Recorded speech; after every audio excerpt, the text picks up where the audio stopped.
Man, how are we looking? There you go. Hopefully we're looking good. Hey, do you remember back in the day when our parents or our grandparents, they used to work for one company and one company only for their entire careers? I mean, if you switch jobs back in the day at least once or twice, man, you might as well be condemned to the electric chair, because that was so rare and frowned upon that I am so grateful that times have changed. Nowadays, it is completely different. Now, there's a lot more opportunities out there, a lot more jobs, and employees started finding out that companies at any time they can let you go. So that sense of loyalty, that are 100% all in with a certain company, those days are gone. You know, now we all understand that at the end of the day, business is business. It's not personal, Sonny. It's strictly business.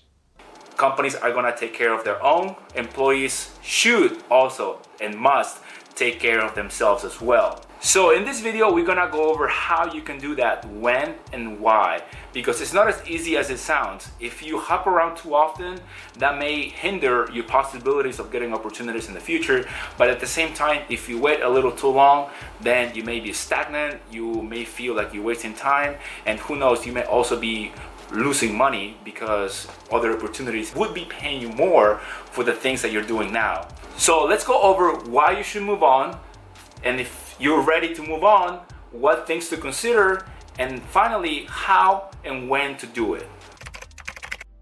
So the first important question to ask yourself when you want to move on is, why do you want to move on? Do you want more flexibility? Do you want better benefits? Do you want a higher position? Because all these things are going to not only affect your performance, but also your mental health. You know, you don't want to go into a place where you just are going to hate it, and it's just not going to go well for you professionally. And not only that, but that also may start affecting your personal life, because although we are told that we need to separate our work and personal lives, I think that they are somewhat interconnected, and it's a little hard, especially when you are younger, when you are a junior engineer, you know, you're just starting to get in the groove. It's a little hard to separate them both. So think about why you want to move on. Some of the common answers, obviously, it's you want better flexibility, like I mentioned, but perhaps one of the bigger reasons is because you want more money. And there's absolutely nothing wrong with that. We all have to take care of ourselves. And to be honest with you, if we just consider base salary, moving jobs and hopping from one place to another, I think it's gonna give you the biggest salary increases. Like for myself, I got approximately 10 to 15% in the first time I moved over, and the second time I got approximately a 20% increase in salary.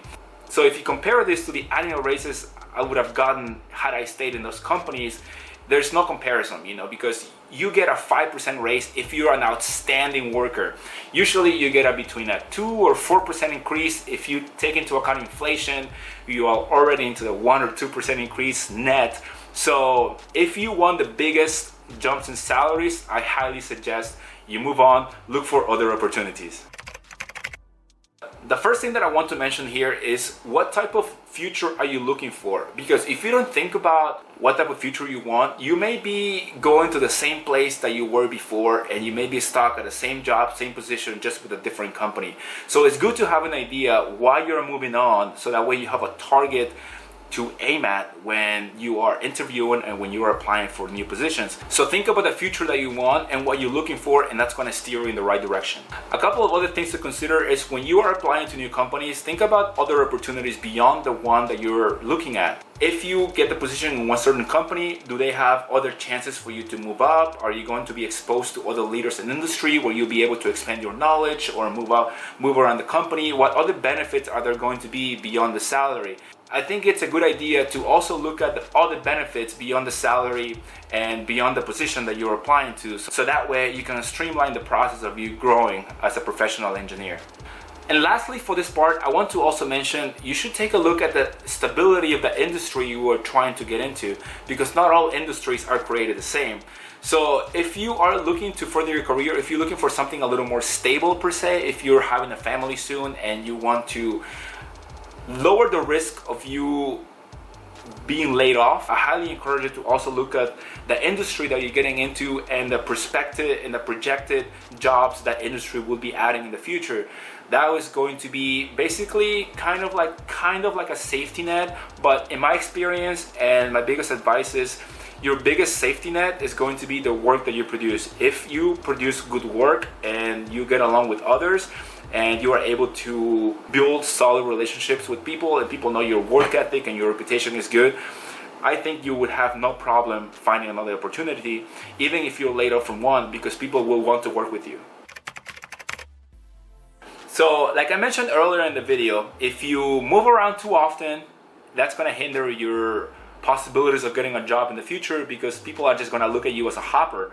But if you wait a little too long, you're going to be stagnant and losing out on money. So what's the threshold? So I've been doing some research on this, and approximately it's about between 2 and 3 years. And there's a couple of reasons for this. Number one, and this is gonna be in my opinion, number one, because in about 2 or 3 years is when you are able to learn a skill. So I think that approximately 2 to 3 years is a good time to wait to hop job, to go from one job to another.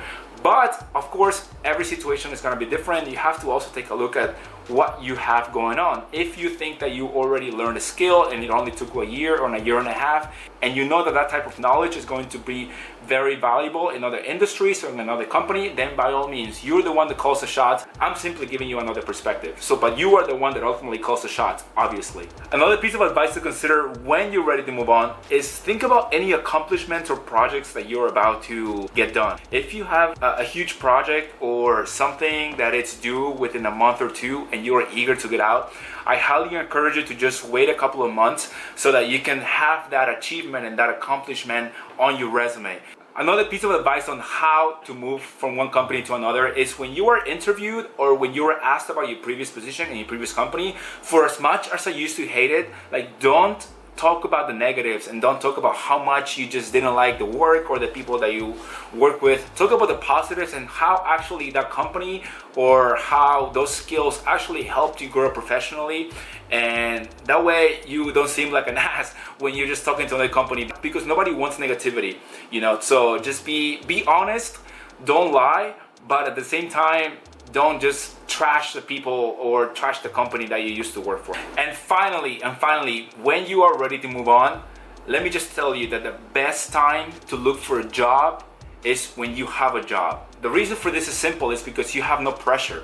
You are being patient. You're not being desperate, because when you are impatient, and trust me, I've been there, when you're impatient, that leads to desperation and that leads to making mistakes. And honestly, the bottom line in my experience is when you have a job now and you go to other interviews, or perhaps you are negotiating new salary, that's all going to keep you, having the job now and having the security there is going to keep you level-headed. It's going to keep you very focused, very confident, and it's going to lead you to not only maximizing the amount of money that you can make, but also picking the right company and picking the right path going forward. Alright guys, so I know we went through a lot in this video, but let me just tell you, to summarize everything, you have to be smart about when you're ready to move on. It's not just about going somewhere and then once you get offered another chance somewhere else, just drop everything and leave. You know, so you have to be smart, especially if you're in this for the long game, for the long haul.